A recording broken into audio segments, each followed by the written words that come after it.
시장 유동성이 포물선을 그리며 폭발하기 직전이라는 점을 반드시 주목해 주세요. 많은 분들이 왜 지금 비트코인이나 리플에 주목해야 하는지 헷갈려 하시는데 답은 의외로 간단합니다. 이미 주식시장은 유동성을 선반영하고 있는데 암호화폐만 뒤처져 있기 때문이죠. 즉, 뒤늦게 돈이 쏠리는 캐치업 장세가 조만간 연출될 거라는 강력한 신호예요. 실제로 페더럴 리저브가 금리 인하 사이클로 다시 방향을 틀 조짐이 확산되면서 위험 자산으로의 자금 이동은 이미 조용히 시작됐습니다.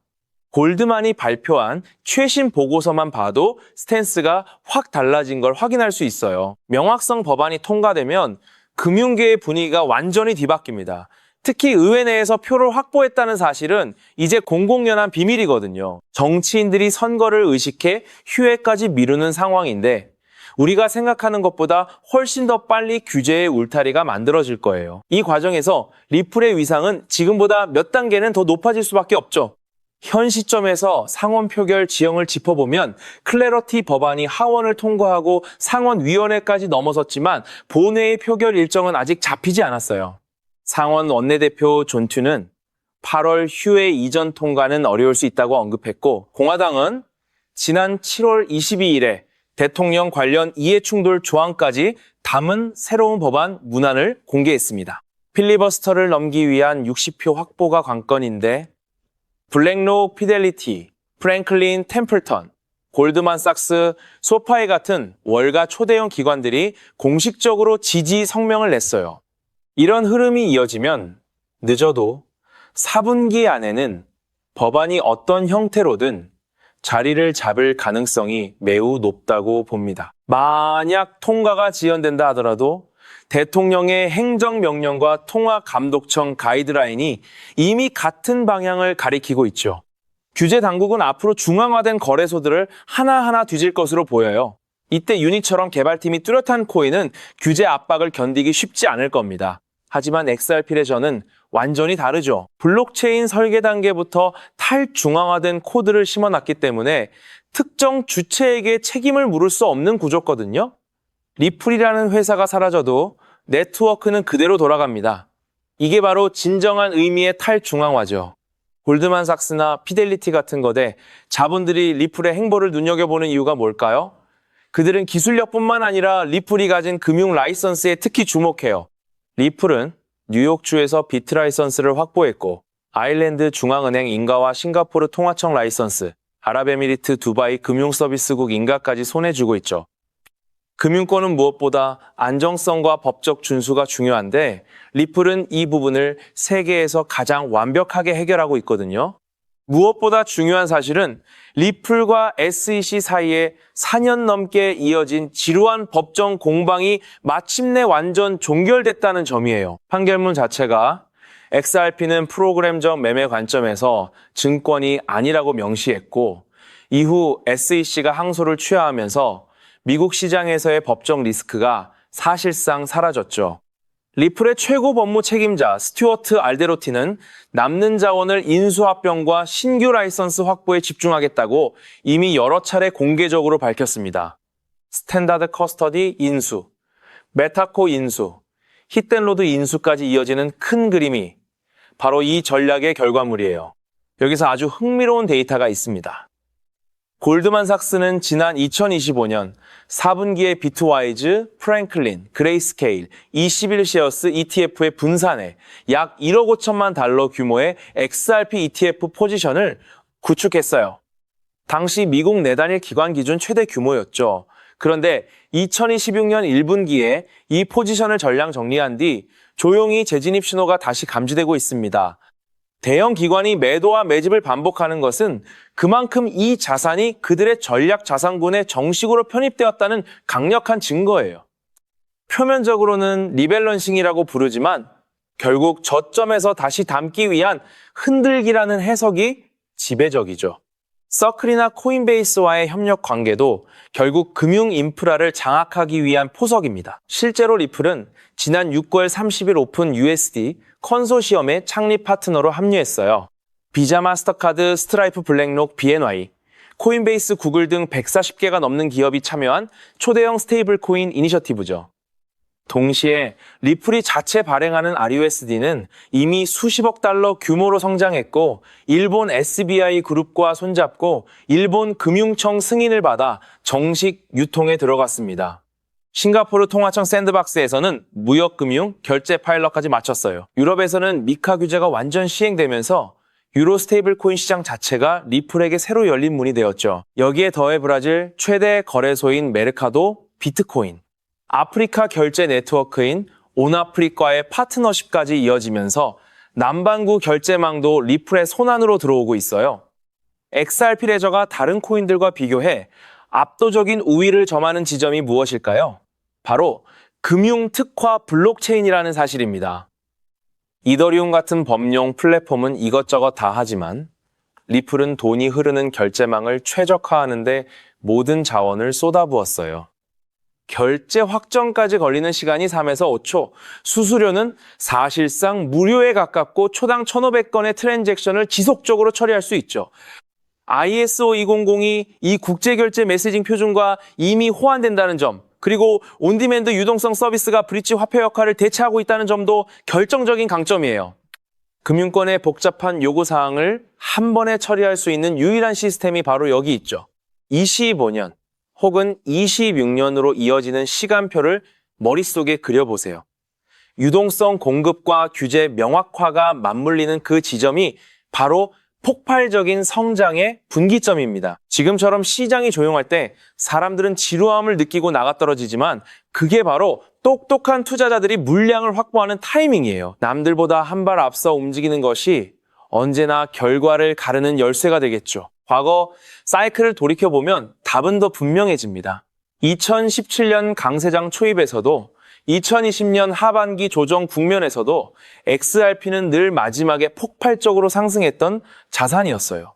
이번 사이클 역시 알트코인 전반이 상승 궤도에 진입하기 전 마지막 냉각기라는 신호가 곳곳에서 잡히고 있죠. 온체인 데이터가 이 그림을 더욱 선명하게 만들어줍니다. 1만 XRP 이상 보유 지갑은 33만 개를 넘어서며 사상 최고치를 다시 갱신했고 100만 달러 이상 보유한 지갑은 약 1200개 수준으로 늘어났어요. 100만에서 1000만 XRP 구간, 즉 대형 기관과 고액 자산가가 주로 사용하는 층에서 최근 5주 동안 총 보유량이 2.8% 증가했고 산티멘트 데이터에 따르면 이 구간에서만 7천만 XRP가 추가로 매집됐죠. 반면 바이낸스 거래소의 XRP 리저브는 지난 2월 이후 최저치인 약 26억 개의 수준까지 떨어졌습니다. 거래소에서 개인 지갑으로 물량이 이동한다는 건 장기 보유 의지의 명확한 증거예요. 여기에 미국 스팟 XRP ETF로 매일 수백만 달러 단위의 자금이 계속 유입되고 있고 리플랩스 에스크로 계정의 월간 방출 물량도 예년 대비 눈에 띄게 줄었죠. 공급은 조여지고 수요는 늘어나는 전형적인 압축 구간에 진입한 겁니다. 금융시장의 변화는 서서히 시작되다가 한순간에 걷잡을 수 없이 퍼집니다. 제도권 자금이 블록체인이라는 고속도로 위로 올라타는 모습이 벌써 눈에 선하지 않나요? XRP가 그 고속도로의 통행료를 받는 중심 기업이라는 건 이제 많은 사람이 아는 사실입니다. 이 흐름을 잇는 자만이 나중에 큰 수익을 거둘 수 있는 권리를 얻게 되죠. 데이터를 뜯어보면 시장 참여자들의 움직임이 심상치 않습니다. 이미 스마트 머니들은 XRP를 중심으로 포트폴리오를 다듬고 있거든요. 여러분도 이제는 뉴스의 일희일비하기보다는 전체적인 시장의 흐름과 자금의 방향을 큰 눈으로 보셔야 해요. 지금의 횡보장은 더 높은 도약을 위해 잠시 숨을 고르는 아주 짧은 휴식 기간에 불과합니다. 글로벌 규제 지형 역시 우리 편에 서고 있어요. 유럽연합은 미카 시행 이후 기관 투자자 68%가 디지털 자산 관련 상품에 이미 투자했거나 배분을 계획하고 있다고 밝혔고 싱가포르 통화청 라이선스는 국제은행과 기업 재무 프로그램에서 사실상 골드 스탠더드로 통합니다. 아랍에미리트 바라, 홍콩 SFC, 심지어 러시아 중앙은행까지 자국 내 결제 인프라에 XRP 레저 기반 파일럿을 검토한다는 소식이 이어지고 있죠. 부탄과 팔라우 중앙은행은 이미 CBDC 프로토타입을 XRP 레저 위에서 시범 운영했고 콜롬비아 중앙은행 역시 결제 실험을 마쳤습니다. 결국 규제가 강화될수록 요건을 모두 갖춘 리플이 표준 결제망 자리를 자연스럽게 차지하는 그림이에요. 여기에 실물 자산 토크나 이른바 RW의 이 시장이 결합되면 이야기가 완전히 달라집니다. 블랙록의 V1펀드가 시작한 국제 토크나 흐름은 이미 수십억 달러 규모로 커졌고 부동산과 채권, 프라이빗 크레딧이 온체인으로 옮겨오는 속도가 눈에 띄게 빨라졌어요. 리플은 지난 4월 XRP 레저 위에 기관용 실물 자산 발행 플랫폼을 정식으로 오픈했고 이미 여러 글로벌 자산 운용사가 파일럿에 참여하겠다고 발표했죠. 결제망뿐 아니라 자산 발행 인프라까지 정면으로 손에 넣는다는 뜻이에요. 그야말로 리플이 만드는 판이 곧 표준이 되는 셈이죠. 자산의 가치는 남들이 아직 깨닫지 못했을 때 미리 담아두는 데서 나옵니다. 리플이라는 든든한 기초 자산을 토대로 시장에 숨겨진 수혜주들을 함께 살펴보는 안목이 필요하죠. 제대로 된 종목을 골라 비중을 조절하며 묵묵히 버티는 과정이 있어야만 수익이라는 결실이 찾아옵니다. 지금 여러분이 하는 고민은 나중에 큰 기쁨으로 반드시 돌아올 거예요. 흔들리지 않는 확신이 필요한 시기예요. 유동성 파도가 밀려오면 가장 먼저 웃게 될 사람들은 지금 시장의 소음에 귀를 닫고 본질을 꿰뚫어보는 사람들일 겁니다. XRP를 중심으로 탄탄한 자산 구성을 갖춰두고 저평가된 알짜 종목까지 함께 챙겨둔다면 다가올 장세에서 남들보다 훨씬 더 높은 수익을 기대해 볼 수 있죠. 여러분, 어느 날 갑자기 전 세계 은행 전산망과 인터넷이 동시에 멈춰버린다면 통장에 찍힌 그 숫자는 과연 안전할까요? 오늘 영상 끝까지 보실 가치가 충분합니다. 제가 차분히 풀어드릴 이 한 가지 흐름이 앞으로 몇 년간 여러분의 자산 그림을 크게 바꿔놓을 수 있으니까요. 그렇다면 이런 장세에서 어떤 코인을 주목해야 인생 역전 마지막 기회를 잡을 수 있을까요? 도지코인은 무려 400만 % 급등했고 시바이누는 단 1년 만에 9억 배나 성장했죠. 실제로 만원 투자하신 분은 20억 원을 벌었고 900만 원 투자자는 400일 만에 7조 원을 만들었습니다. 빚이 있거나 노후가 막막한 우리 서민들에게 다시 한번 기회가 온 시기인 거죠. 오늘 영상을 끝까지 보시면 단돈 10만 원으로 7억 원 이상 수익 가능성이 있는 급등 효율 뛰어난 투자처를 얻게 되실 거예요. 많은 분들이 코인 시장이 이미 너무 올랐다 생각하시죠? 단언컨대 아직 시작조차 안 했습니다. 왜냐하면 지금은 법과 제도가 정착되지 않은 완벽한 초기 시장이기 때문이에요. 현재 전 세계 인구 중 깨어있는 단 4%만이 코인 시장에 참여하고 있는데 이 안에는 미국 재무부 장관, 상무부 장관, 증권거래위원회 위원장, 그리고 트럼프 전 대통령과 일가 모두가 포함되어 있죠. 스마트 머니, 즉 기관 투자자들은 이 시장의 완벽한 초기 단계를 파악하고 기회를 선점하고 있는 겁니다. 그렇다면 급등할 테마는 무엇일까요? AI, CBDC, RWA, 같이 이미 모든 유튜버가 추천하는 테마에서는 관심을 거두세요. 우리는 시가총액 3위 리플이 대체하려는 스위프트, 그리고 ISO 2002라는 차세대 표준 코드에 주목해야 합니다.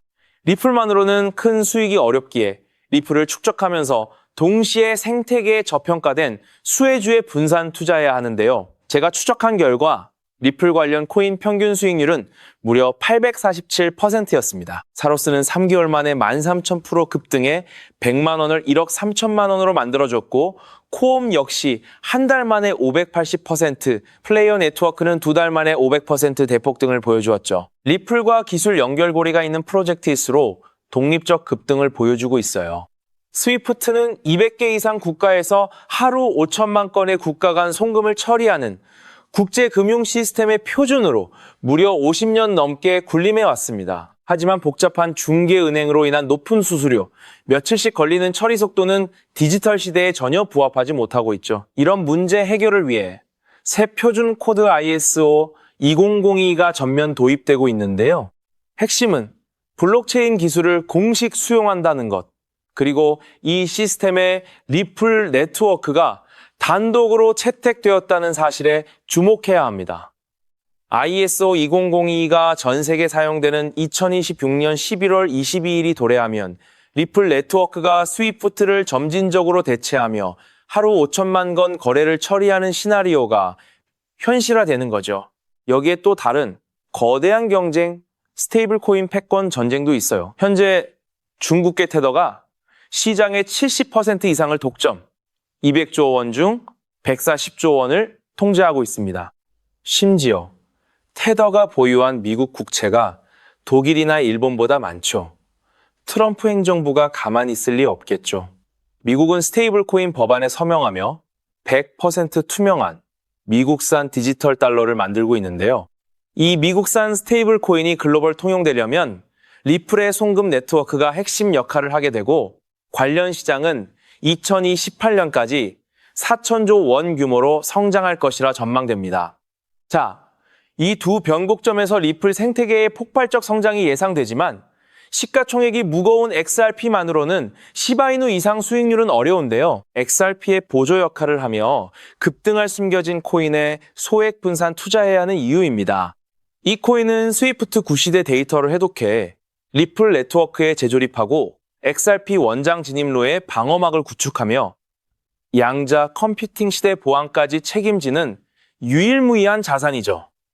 송금 테스트도 완료된 상태이고 ISO 2002 도래 시점에 이 코인이 XRP보다 무려 70만 프로 이상 급등 가능성이 있다고 분석됩니다. 단돈 1만 원이 7천만 원, 20만 원이 7억 원 이상이 될 수 있는 거죠. 현재 이 코인 가격이 얼마냐고요? 믿기 힘드시겠지만 단돈 0.05달러, 우리 돈 약 70원에 불과합니다. 아직 빛을 보지 못한 원석과도 같은 존재예요. 저도 종목 이름을 영상에 직접 띄우고 싶지만 저의 정보가 유료 정보방에서 무단 판매되는 안타까운 일이 있어 부득이 공개는 못하고 있는데요. 이 기회는 오직 저를 믿고 함께 해주시는 구독자분들만을 위한 선물입니다. 화면 조회수 옆 더보기를 클릭하시면 파란색 구독자 100% 무료 정보 혜택 받기 링크가 보이실 거예요. 클릭 후 간단한 설문에 응답하시고 전송 버튼만 눌러주시면 남겨주신 연락처로 최대한 빠르게 공유해드리겠습니다. 컴퓨터로 시청 중이신 분들은 영상 아래쪽 동일한 링크에서 신청하실 수 있어요. 저는 여러분께 절대 금전을 요구하지 않습니다. 혹시라도 저를 사칭해 금전 요구하는 사람 있다면 즉시 차단하시고 신고해주세요. 제가 바라는 건 딱 하나, 구독과 좋아요, 그것만으로 충분합니다. 투자하실 때는 반드시 일상생활에 지장 없는 소액으로만 여유롭게 접근하시고요. 다시 없을 기회의 장인 2026년 코인 시장에서 우리 구독자님들 모두 인생 역전의 기회 꼭 잡으시길 간절히 바라겠습니다. 시청해주셔서 감사합니다.